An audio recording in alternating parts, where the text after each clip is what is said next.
Welcome, my friends, to the Self-Doubt Solution Podcast. This is your host, Mario Lanzarotti, the Freedom Architect. And today I have the honor and pleasure of interviewing my friend, Jessica Burgio. She is the founder of the Beauty Inspires Beauty podcast and a transformational confidence and podcasting mentor. Damn, I love that. She also runs a monthly personal branding membership community and is about to launch the Start Your Damn podcast course next year, which we're going to talk about a little bit today. And formerly, she has been a hairstylist for 22 years, and she has been obsessed with everything concerned health, beauty, and helping you live a non-negotiable life you love. She is the kind of tough love hype girl you never know you need it, but always secretly want it. Welcome to the show, Jessica. Oh my goodness. Thank you. I'm so excited to be here. Me too. And I'm going to ask you right away, in what ways do people need this kind of tough love hype girl that you are? I'm curious. Well, it's interesting to label yourself as something like that, right?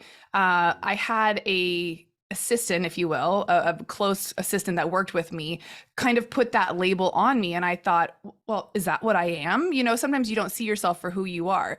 But the feedback I've gotten through coaching over the years is I do tell it like it is. So though I can be your biggest cheerleader and hype girl, which we all need and support, whether it's a coach or a friend or somebody in your circle, you also need people to keep it really real with you. So along with the hype, you get the tough love, which is calling you out on what I see is holding you back. But most of the time, we already know what's holding ourselves back. It's just that mentorship and that, friendship, hype girl type of vibe that allows for it to come out in a safe space. So I think that's kind of how I got coined the hype girl you never knew you wanted, but always secretly needed. I love that. And as you were speaking, the question that came up for me is, why is it that so few people in the world tell it how it really is? Why is it that so few people are so real? Well, I think people are becoming more and more open to being their authentic self and saying things how they really are. We're learning to become more unfiltered because I think a lot of us are breaking people-pleasing tendencies that we've been conditioned to appease other people, especially for women. There's a lot of stigma around how you should be. And it's like that kind of messaging as you're growing up that kind of breaks down well, if I say that, it might not land well with people. So you learn to sort of mute yourself as you're growing based upon people's reactions to what you say.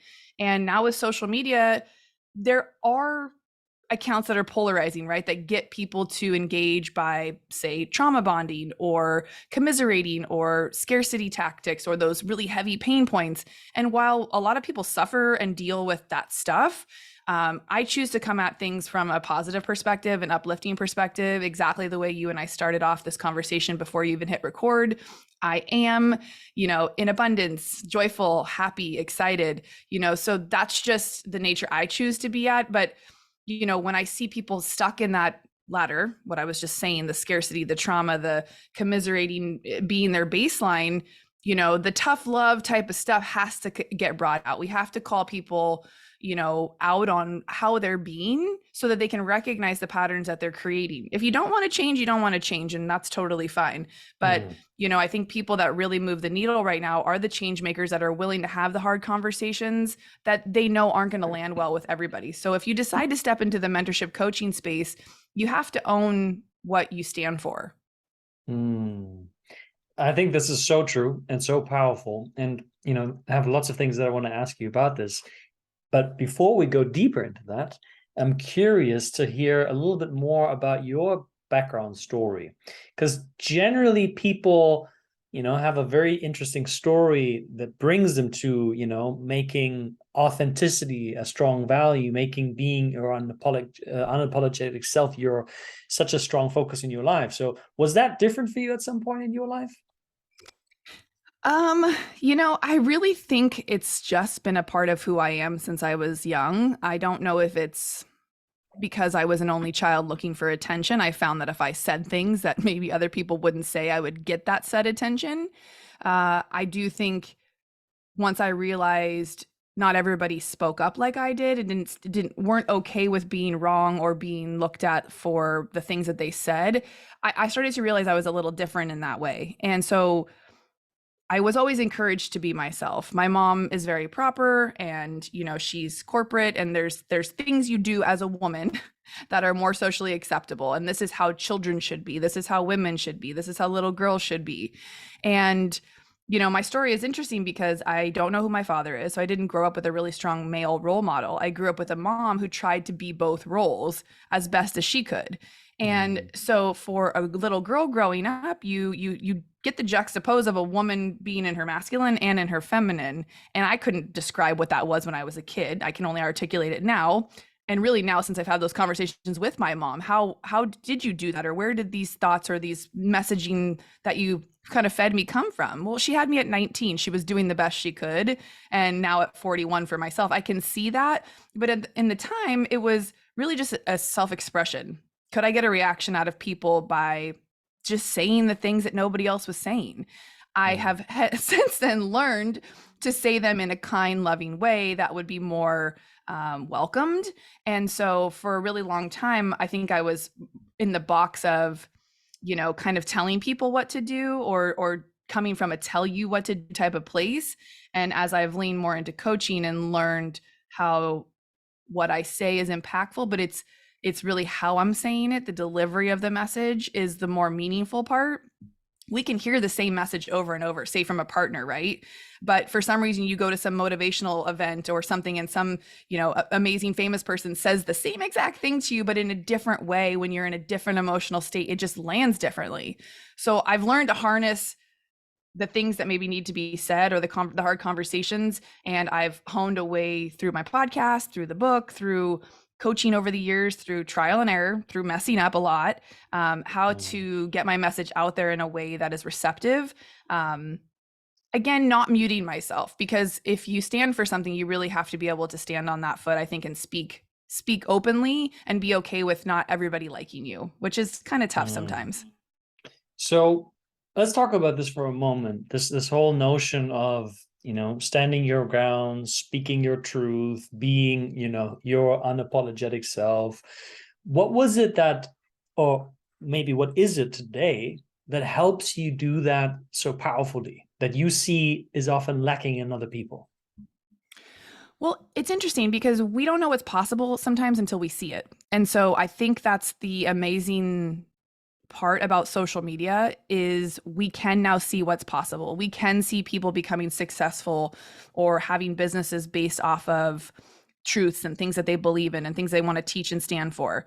And you also see people try to be somebody who they're not, and they don't last very long. It's very difficult to be somebody you're not. And I think that's one of the things I learned early on, was if I'm going to do anything, I have to do it with authenticity. And you learn who your true authentic self is by showing up and doing things. Does that feel aligned? Did that feel good to say that?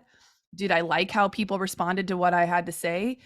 So it's like a learned skill set, I think. And I think for those who maybe don't practice it, they haven't put themselves out there. They haven't been willing to take the risk to not be liked, or to not step into their true power of what they could really stand for. I think sometimes we get all these mixed messages and we don't know what we stand for. We don't know who we are. We don't know what our message could be to the world. A lot of people are passionate, and a lot of people have, things that they're interested in, but to really be okay with, being yourself, I've learned is very difficult. It's very difficult because a lot of times we just stay in the box we've been put in.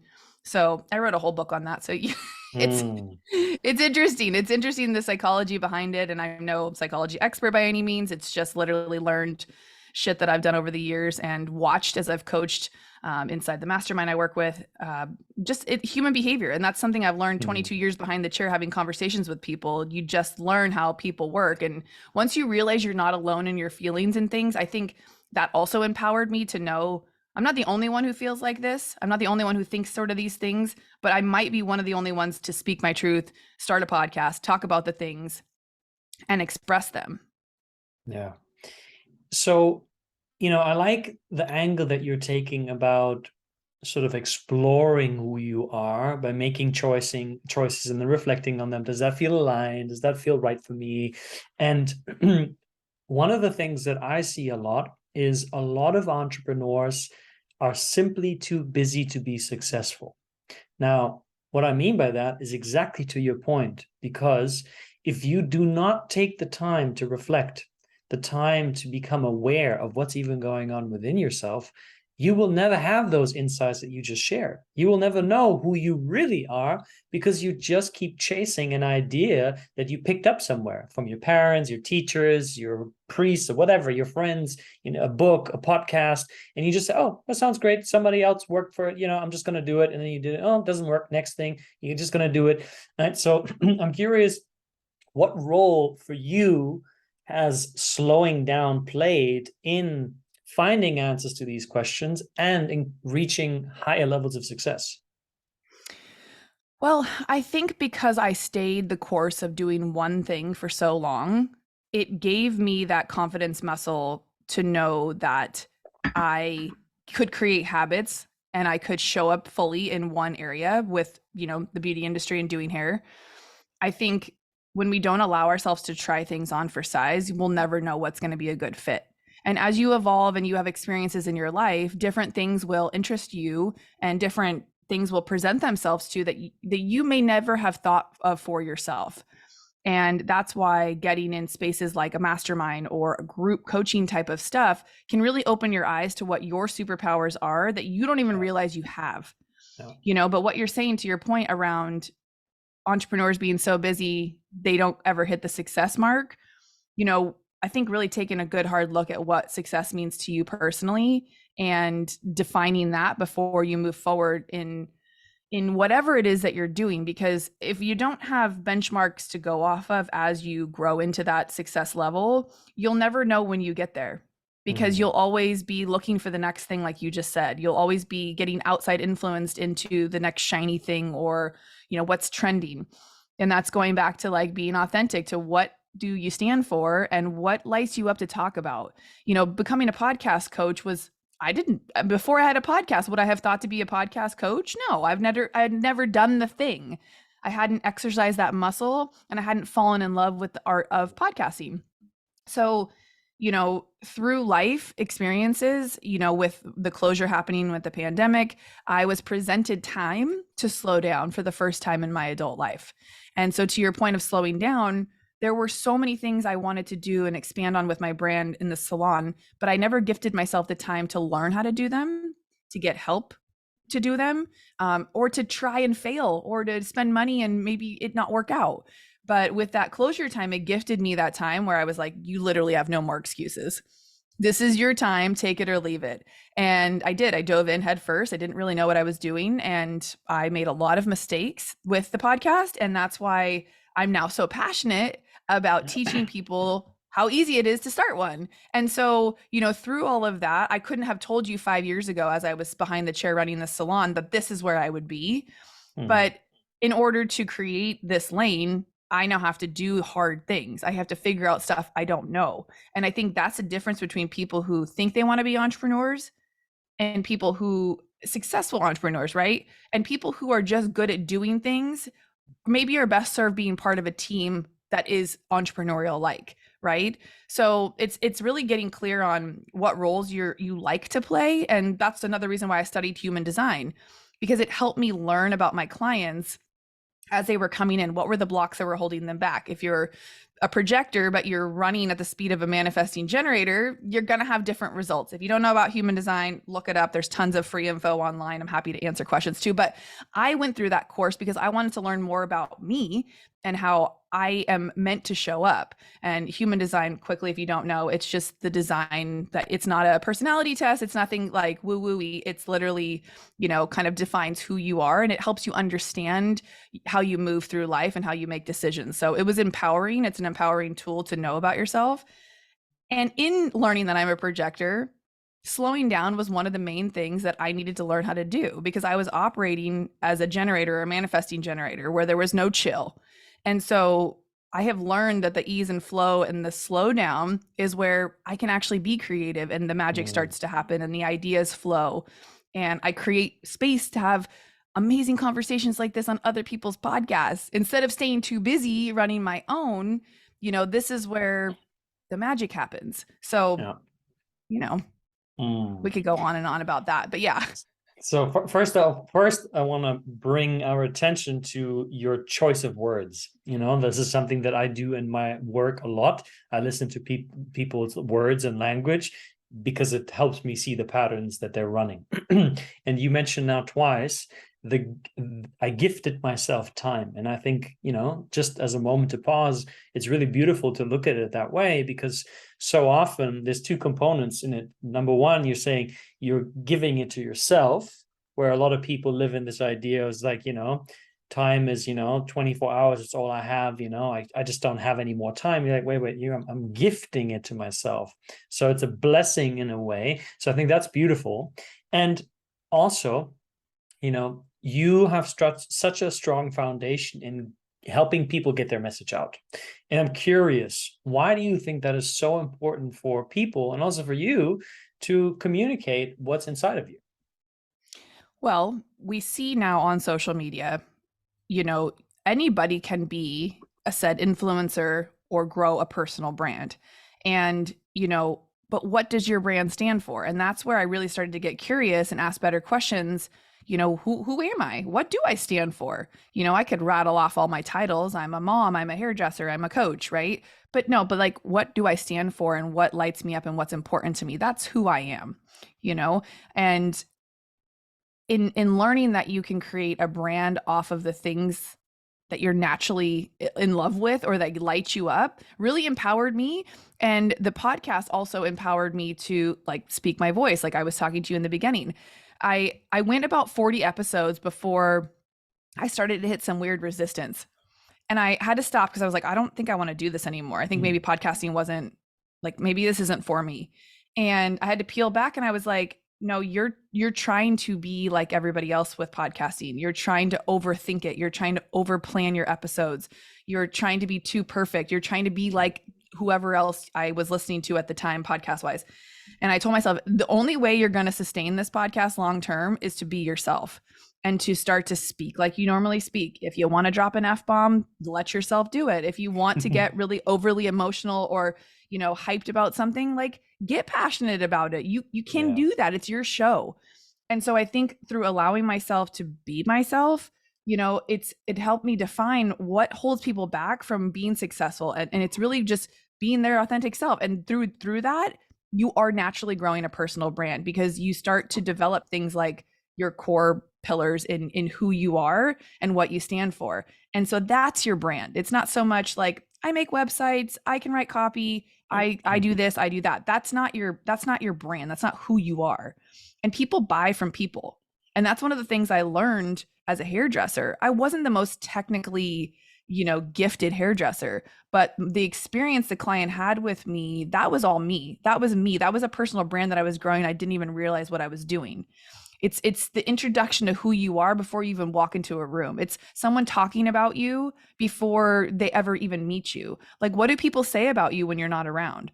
So basing the personal branding off of that, I was like, this is something we can dig into this. I can get passionate about helping people learn to show up as themselves. And it's just an empowering way to build confidence. And again, teach people that it's okay to not be liked by everybody. I can't do every type of hair. I can't do every service available out there. I had to choose some things that I wanted to be really known for and good at. And those became my core, services. Same with entrepreneurs. They want to be able to offer all these things, but if they can't hone in on the things that really light them up that they're excited about, they won't sustain the longevity in their career. Therefore, they probably won't have massive success with it. So to answer your question, it's I think the personal branding part of it is so important. And it's something that we've seen people have massive success when they just hone in on the gifts that they already have. And I want to zoom in on a particular topic because what you're describing makes absolute perfect sense, right? It's just like one of those, of course you need a personal brand. Of course you need to invest in a personal brand and make it powerful and sexy and clear so that it speaks into your authentic truth. Now, on paper, that sounds super simple. if we look at the reality of how many people are actually doing that consistently, it's a very different story. So I'm curious, on a mental, emotional level, and maybe even energetic level, if you want to bring that in, what do you see is holding people back? Like I've done work around like the chakras, the different chakras, a lot of work on self-expression, on communicating powerfully, nonviolent communication, all of that stuff. And I would love to hear from you. What do you see are like some of the biggest things that hold people back that they might not even be aware of? That's a good question. And I can't speak to everybody, right? Because we're all different and we all, again, go back to that human design. That's just a good example of how different people are. There's 5 different types in there. And so if we take the world and divide them into 5 different segments, that answer is going to be different for everybody. Mm. I do believe we all have things that hold us back that we are unaware of because we were conditioned as kids to, hear certain things and they just become who we are. And that's a lot around why I wrote the book, because it's really giving yourself that time, like you talked about, to explore and slow down.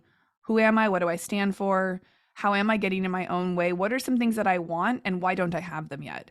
You know, being able to visualize the life that you want and know that there is plenty of time for you to create that is a gift to your mind, right? Because what we think is what we end up focusing on. And if you think about all the lack that you have and the ways that you can't do something, you won't ever be able to do it. You will always get in your own way. And so through, positive propaganda with podcasts and books, I've learned to retrain myself to think of things in the most highest light, the most positive way, the way to get it done, not the way to not get it done. Right? I could come up with 10 excuses of how I can't do something, right? Let's just say you want to create a course. Well, I've never created a course. I don't know how to do it. That's someone's response. I don't know this. I don't know that. Well, with Google University and the ability to pretty much find anything online right now, the only thing holding you back is the fact that you won't take the time to research, figure it out, maybe throw some spaghetti against the wall and see what sticks. Like, just put something out there to see what works. And I think that's what we're afraid of, is the failure that comes along with trying things that are new. So I think accepting the fact that everybody starts at day one, everybody doesn't know what they're doing in the beginning. And generally we have to ask for some sort of help or support in order to, get through that first challenge that's holding us back. Because again, like you asked, what's the question of what's holding people back? Deep down, I think we all know what it is that holds us back. And a lot of it's fear. And I'm never one that's like, fuck your fear. I'm always like, embrace the fear, because you're only scared of that because you probably really want it. And you're worried that if you try and you fail, you won't ever get the thing. So you're better off not trying than putting yourself out there and trying to figure it out.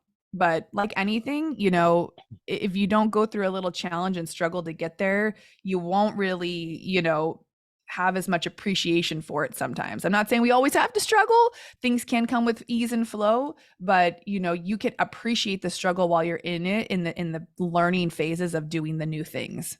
I love that. And one thing that I want to learn more about how you see it, because you spoke about sort of the fear of failure.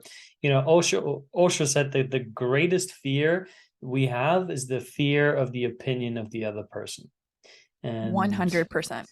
and I could totally relate to that, because when I started out, I'm a native German/Italian speaker. English is my third language. I didn't speak the way that I speak now. And I come from a background where what I do, the coaching and speaking, is like unheard of. That's like me being like someone from Mars. And so I faced a lot of questioning, a lot of also ridicule, a lot of, this is stupid, why are you doing that, just get a real job kind of thing. And it really hit me deeply in the beginning. And that was the reason why I didn't start for like 7 years, even though I already knew in my heart that's what I want to do. And eventually, through all different practices and mindset shifts and emotional release techniques, I transcended this fear of what other people think of me. And I'm curious, what have you done in the past? Have you faced this as well? This, what people think of me? And then what have you done to sort of transcend that fear? Oh, yeah. And I remember your story when I had you on my podcast. I mean, your story is truly one of those that you are why I wrote this book. You are the person who did all the things they were told would make them happy and successful, and everybody else would be proud of you. And I think you were proud of yourself for going through all the things you did and getting to the level you did. You not only did the thing, you were the best of the thing. Like, and even then you woke up and you still were like, no, there's something deeper that's calling me, I really want to do. And so Mm, you checked all the boxes of the other things to probably, one, make sure that no one could ever hold that against you, and two, appease parents and people who were quote unquote judging you in that sense, right? And so what's interesting is I chose a career early on in the beauty industry in 1999. Becoming a hairdresser was what you did when you couldn't figure out what you wanted to do with your life. It was mm, already not a socially acceptable, great career. My mom was willing to spend money for me to go to, medical school, become a lawyer, you name it, done. She would pay for it all, hand over fist. Beauty school? No, on your own. It's not a real mm, job. So once I graduated top of my class, she was like, well, now you have to work at the best salon in San Diego. Like it was this, I was already pitted against that I wasn't going to be successful. I couldn't make anything of myself in this mm, industry. And so because I think I had to do that at an early age, 19, 20, 21, I fought for that acceptance in that industry, and I did my best to be the best I could in that industry. And so overcoming other people's doubts around me being successful in that built that confidence in me. And I realized if I just stay consistent with what I'm doing, I will have success at some level, whether it's financial success, accolades for being the best hairdresser in mm. town or being the most booked. Those were ways that I could see immediate ROI on sticking to something and becoming really good at it and becoming passionate about something. And Yeah. so when I moved over to the coaching space, I think I already had some of that muscle built. I knew that consistency and really just showing up even when you're in fear, when you're in doubt, when you're in like, oh, people are going to judge what I'm saying. Like I still was willing to go through that process online and not be liked by everybody. I even had one of my closest friends message me and say, something about how I was speaking in my stories on social media. And she was like, I really need to tell you this. You just sound really like frustrated and upset. And I said, I do. I don't mean to come across that way. She's like, yeah, it's not like really a good look. And I was like, oh, I felt so judged. And I was like, thank you for telling me you're my friend. I do appreciate that. So I went home, had a good think about it, of course, called my other best friend. And I was like, can you believe what she said to me? And my friend, having been through my whole life with me, we were friends since we were 13. She said, Jessica, she's not your ideal client anymore. That's why what you're saying doesn't land with her. And I was like, oh my God, you're so brilliant. My best friend she is brilliant. And I said, wow. I go, oh, so I'm doing what I'm supposed to be doing. I'm speaking my truth. It's not landing with everybody. And somebody at least told me. So at least I got that band-aid or that little bitch slap like on the side. But it taught me that like that's okay. I can work through who I'm becoming and grow an audience and a connection with people just by being myself. And that's okay. So Mm, that's one of those muscles that I think I just built up, the resilience that I was okay with people unfollowing me for things I posted. I was okay with people not being interested in me for things I said. Because for everybody I lost or everybody that felt the way she did, the girl that told me that, somebody else was finding me and connecting with my message. So I think that's really powerful and getting rooted and aligned with what it is that you want to show up and be about. That's the thing. Like you were so rooted in becoming the coach that you are, and that really kept you in it so that you could be to this level of success now and see it on the other side. We're so quick to judge our day one or week one or month one to somebody's, year 5 and where they're at in their business and how they've been able to get there. But remember my podcast story. Like I would have never known I'd end up here if I hadn't started putting myself out there in a really vulnerable, messy way for my friends to tell me they didn't like it. yeah. So, we all have to start somewhere, and, getting clear on what to do next is less overwhelming than what to do in 5 years if you're just starting out. Mm. I think you said something really profound when you make a point to you got to be okay with people unfollowing you.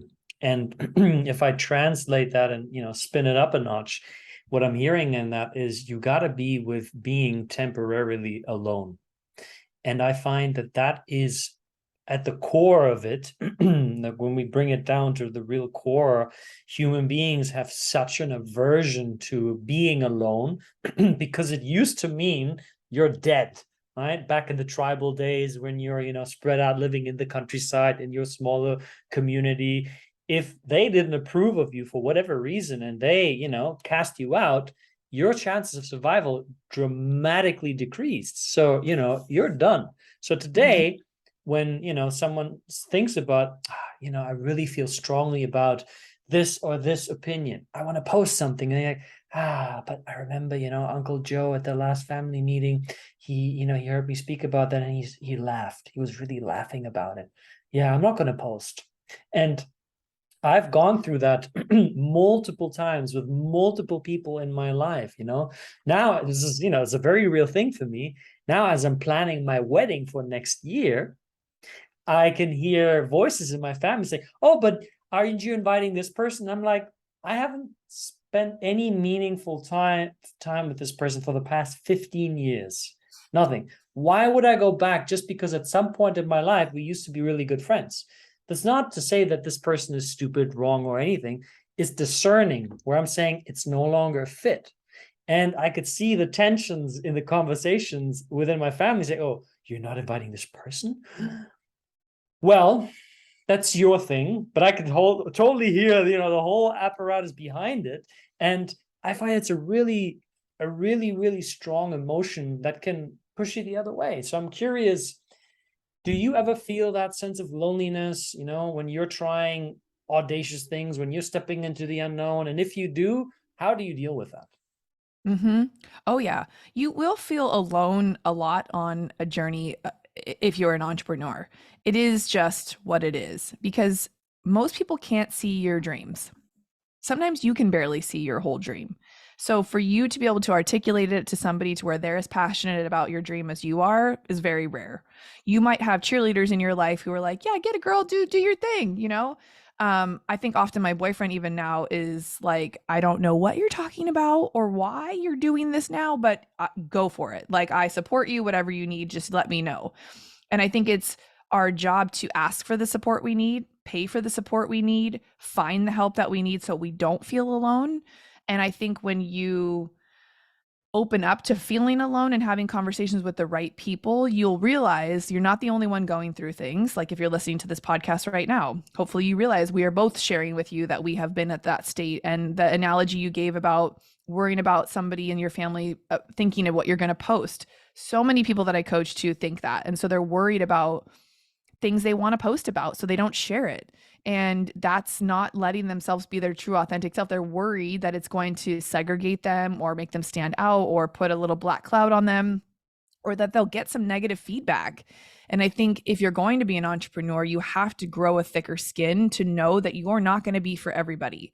And I think there was like a death of my Starbucks and sandwich posts on Instagram, when I decided to go all in for it being really business focused. It was business focused, but it was also, what's my direction with it? Who do I really want to show up being? Can I still post Starbucks in my sandwich? Yes, of course. But the point being was I had to be okay with not everybody liking the stuff that was coming out of my mouth, whether it was a podcast, a story, a post, some stuff I reshared from someone else's page. That was a road that, yeah, that's why they say, being an entrepreneur can be lonely, but you can make your life as hard, lonely, and miserable as you want. You can also fill it with people who will support you. They don't have to be your best friends. I know if I needed to have like a self-doubt soul conversation, I could call Mario, even though we're only in each other's world by way of one or two podcasts or by way of, Instagram. I could pay to have him hold space for me and coach me so that I don't feel alone. It's empowering to ask for help. It's empowering to talk about what you're going through. And that's why things like masterminds and, maybe coaching programs are so the rage right now, because people need people and people need to be in community to feel that strength on days where they're not, so confident, because you're going to have days where you question everything and you want to burn everything and say, fuck it and go get a regular job or, not go down the path of least resistance. but that's not who we are. And if you're listening to this, you're probably an entrepreneur. You're probably seeking some higher level of consciousness in your life. You want more than what you have now. You're willing to do the hard things most of the time. And just admitting where you are. That's why my journal practice in the morning is so important to me. Why I seek out podcasts that are going to uplift me and then inspire me. Ingesting positive propaganda is only going to put you in a positive state. If you're listening to positive stuff and you're finding a way to be negative about it, maybe you got some deeper work you need to do. That's where Mario could probably come in and unlock some of that stuff for you. But, once you realize where you need help, that is your job then to ask for it, find it, pay for it, whatever you need, so that you can get out of your own way and do the things. I agree with everything you said. And you said something very interesting. You said, and I'm paraphrasing, along the lines of, you can have it be as lonely and as miserable as you want it to be. And in the very beginning of our conversation, you said, I am choosing. I don't know what you chose to say, but I'm choosing to feel the way that I want to feel. I'm paraphrasing that. And I want to talk about this. I want to talk about the power of choice, because this is one of my absolute fortes that I bring forward all the time. So I'm curious, what makes you say, I choose to feel this way, or people choose to experience life the way that they experience it? When people often say things like, well, he makes me feel this way, or I feel this way because the recession, or, I just can't help it. That's just who I am. What do you say to that? Well, if you've never read a personal development book in your life, you might feel the latter, that you don't get a choice in how you feel and that life happens to you. But you are a reflection of your choices. You are a reflection of the life that you have designed for yourself. We all have systemic, things. We all have conditioned ways we were grown up, or belief patterns and all that. We all have that, some more than less. And I happen to be a white female who grew up, not dirt poor. So like, I just come from privilege by way of how I was raised. Even though we grew up with hardly anything, I had a teen mom. I don't know who my dad is. I have plenty of things that I could have held against the reason why I should be successful, have money, be in a good relationship, know how to parent better than my mom did. I choose to figure out how to live a better life than the one that maybe I was quote unquote handed, if you will. And in 2022, 2023, the way that the world is now, you have access to so much stuff for free that can change your life, change your state, change who you are if that's what you want. It's all a matter of choice.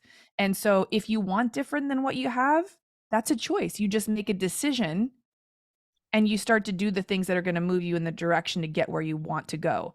But if you're not really clear on what type of life you want, or what kind of money you want to make, or what kind of car you want to drive, or what kind of partner you want to be in a relationship with, you will have a very hard time calling that in. And so reading books around manifestation, visualization, sitting in deep reflection of what it is you want as if you already have it, that will create this openness in your body and your mind and your spirit to call those things in as if they already exist. And so I'm reading a book called A Happy Pocket Full of Money right now. I highly recommend that book. He talks a ton about time, like you talked about, us all having an infinite amount of time.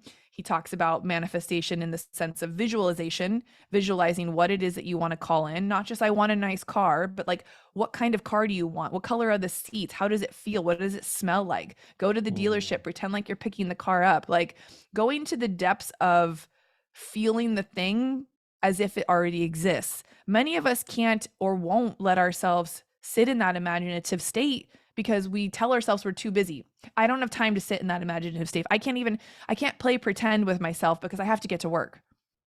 Well, what if you pretended like you loved your work that day? What if you pretended like you were the best at your job and you showed up in that positive state? You're going to have such a different experience in that job maybe you hate than you would if you go in there thinking this is going to suck. I hate everybody. Nothing's good. I don't get paid enough for what I do. You have a choice of how you want to feel in it. And so the power of choice is one of those things that I choose every morning to hit the reset button around being positive. I can choose to be miserable just as easily. Mm. But that's why I write I am affirmation statements every day. Not I want to be or one day I hope to.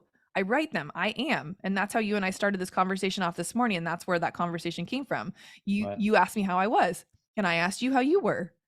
And you said I am, and you followed it by three real big powerful words.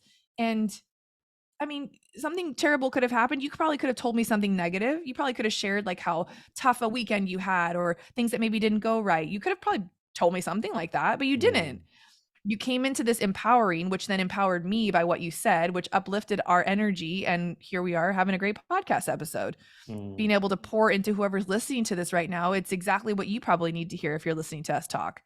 There, you don't find things by chance necessarily. You know, you chose to listen to this episode, so it's for you. What you Yeah. do with it is up to you. Yeah.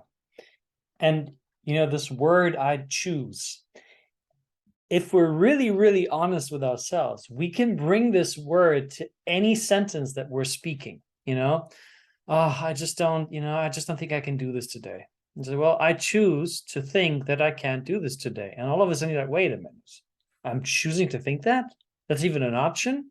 Oh, and I feel that the reason we as a society don't talk about that a lot is because it brings it to the next conversation, which is responsibility. Because once you make a conscious choice, you have a responsibility. And I find that our life is guided, like you said earlier, is guided by a sequence of unconscious choices. Everything that we do is a trained conditioned choice that we're making. And even our suffering is a choice. And sometimes people are like, what do you mean our suffering is a choice? I didn't choose to be abused when I was a child. No, of course not. However, you are now unconsciously still choosing to be there. And how are you doing that? By not forgiving. And when people hear me talk about that, sometimes they get triggered, and that's okay. I'm not here to be right or to please. But there is a part of you that is choosing to look at the kind of situation, the way it happened from a meaning perspective in one way. And this perspective is taking away all your freedom, all of your joy because of one incident that happened in your life. So you're unconsciously still choosing to hold on to that because you're afraid if I let go of that choice and I make a new choice, that I won't be able to carry the responsibility of this new choice. Just like you said, what if I choose this new path? I'm choosing to work with Jessica and set up my podcast and get all this sexy branding ready, and then I show up, and then after 2 episodes my mom calls me and says, honey, what you said the other day is just, oh my God, I'm so hurt. How could you say that about me? Da da da da da da. And all of a sudden you're like, oh my God, what did I do? Better go back to old choice. Don't like this. This is really uncomfortable. So Mm-hmm. I love what you're bringing forward. And, with an awareness of time, I still want to ask you a few more questions. One of them being, a question that I ask all my guests is, if you could spend an hour of time with any person, dead or alive, who would it be and why? That's a good one. Well, my gosh, I'm like overwhelming of like pictures of people in my head of who I would want to talk Mm-hmm. to. Well, if we go off of what the conversation we've been having today about Mm-hmm. showing up unapologetically and accepting yourself for who you are and just being okay with putting yourself out there, somebody like Prince, somebody like someone Okay. so unapologetic that they just show up and they own it. Whether people love them or not. I recently heard a story about Prince opening for somebody when he first started. And if you don't know who Prince is, he was a musician. Look him up.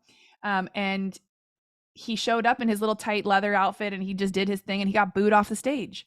And that happened a couple of times. He opened for this band, and he finally in that moment decided, I will never be the opening act for anybody else's band. I'm going to do my own thing and I'm going to do it my way and my people will find me. And I feel like there's something so, you know, uh amazing about just being able to own who you are and what you want to talk about, what you stand for, and just sitting in that and knowing that your mom might get mad if you talk about certain things. My mom does not like that I cuss all the time or that I say things that are maybe inappropriate sometimes. She doesn't always approve of my parenting either. She doesn't approve of a lot of things, but I Mm, am my own person and she is her own person. And we've learned to have conversations around it, to where we accept each other for who we are and we just keep the relationship going. That's a parent child. Maybe you don't want to continue the relationship with a parent, right? And not to go off on a tangent with this, but this is relative because if we're talking about doing things based off of how we are afraid other people are going to feel, it's like saying stay in a relationship that's not serving you. You wouldn't do that. And I mean, we've all probably done that, stayed longer than we should have. And you get to a point where you have to leave and you have to make that choice that you can't change that person. You can only choose to change yourself and move the situation. So, long answer to that. Yeah. Prince. mm. Great, great answer. You're the first one to say Prince for sure. That would be definitely someone that I would love to meet, and for the same reason that you said, like I'm always inspired. There's so many people where content-wise and what they're standing for, sometimes my stomach turns around like, oh my goodness. But on the other end, like take Kanye West for instance, right? Mhm. You can hate him or you can love him, right? I'm not going to get into that, but just from a perspective of embodying what he believes to be right, I mean, you got to draw the head. I mean, that's Yeah, incredible, right? totally. And everyone in history who's ever done anything significant in the world has had to really embody who they are and what they're standing for and face the backlash that comes from people. And funnily enough, it comes from the people that are not doing it, because Mhm. generally I find the people that embody their own truth powerfully, they're like, I don't agree with what you're doing, but I respect you. I respect what you're doing, and and how what you believe in. And so the ones Yep. that are not doing it, they're usually the loudest and saying, "Oh, yeah, how dare you say that?" Da, da, da, da, da, da. So I love your answer. And you also obviously have a book that you have launched, and there's a course coming, the Start Your Damn Podcast course. I love the title, by the way. Right. It brings in that level of, yeah, okay, I've been telling myself this for so long now, just get it done already. So can you share with us, a little bit about the book, how people can find it, what is it about, and maybe who is it for? Well, I dedicated the book to people who are probably listening to the exact episode that we're talking about right now, right? Like this book is to help you realize that you're not stuck with the cards you've been dealt. Um, that you stop thinking why me, or why can't I do that, or why can't I be like, in that person's position, or it's the gift of perspective that this book I think has. It's short, it's less than 100 pages. It's freeing yourself from the comparisons that we pit against ourselves in life, the limitations, the circumstances that we feel like. I try to help you believe in yourself a little bit more than you don't. And the book is a mix of that hype along with, getting out of your own way, and stop coming up with bullshit excuses why you can't do things or why you can't have the life you say that you want. Because I think success, happiness, fulfillment, they're unique to everybody. They're all everyone's going to give you a different definition of what those things mean. And I feel like anybody who's in the creative space who is creating by speaking their truth, by sharing their message, whether you're a coach or you're an entrepreneur of some sort, whether you have a brand or you're a service-based provider like I was for the longest time, Mm, owning your uniqueness and realizing that you deserve more, you are made for more, you have an abundance of all the things you could ever want. This book is an example of that. And I use real-time podcast episodes to drive you from the book back to my show, to kind of have you be like, get me in your ear so you can hear these things in real time and do the journal prompts that kind of come along with the book. So the book was a test for me to see if I was okay putting my voice out there in a permanent way, right? Like most of the time you listen to a podcast once. Some people, books they read over and over and they kind of live forever. And it was something I never thought I could do. So I asked for help. I got somebody to help me write it. I have a ghostwriter who helped me write the book. And so I wrote it in I think, a non-traditional way, but a very traditional way for 2022. Anybody who has a book out there that's not a quote unquote author had a lot of help. So be okay with admitting you got help. and getting that help. And so get your shit out into the world, even if it's messy and it's not maybe the most perfect thing you've ever put out there, but it's my attempt at starting something and creating some sort of legacy where I'm okay showing up as myself, and hopefully it empowers other people to do the same. I love that. And tell me, Jessica, where can people buy the book? Awesome. It's on Amazon and on Barnes and Noble. So maybe we can throw the link in the show notes and they can check it Yes. out there. Or you can get it on Kindle. I think it's super cheap on Kindle. Or if you follow me at Jessica Burgio on Instagram, there's a link in my bio as well. Beautiful, beautiful. And it sounds like the kind of book that if I was to read it, I would read it in the morning, because it sounds like the book that would fill me up with like a sense of confidence, a sense of clarity, joy, and experience that abundance that is always around us in just greater levels. So I really appreciate that. And I appreciate you coming on the show, Jessica. I will be sure to add all of your links in the show notes to make sure that people can find you. And do you have any last parting words for whoever is listening now to this conversation? I'm so grateful to you for having me. Thank you. I think, if you are listening to the show, if you got all the way to the end with us and there's something that resonated with you and you want to let us know and have more conversation around that, don't be afraid to reach out to people who you find value in. Let them know that's such a gift to give to us.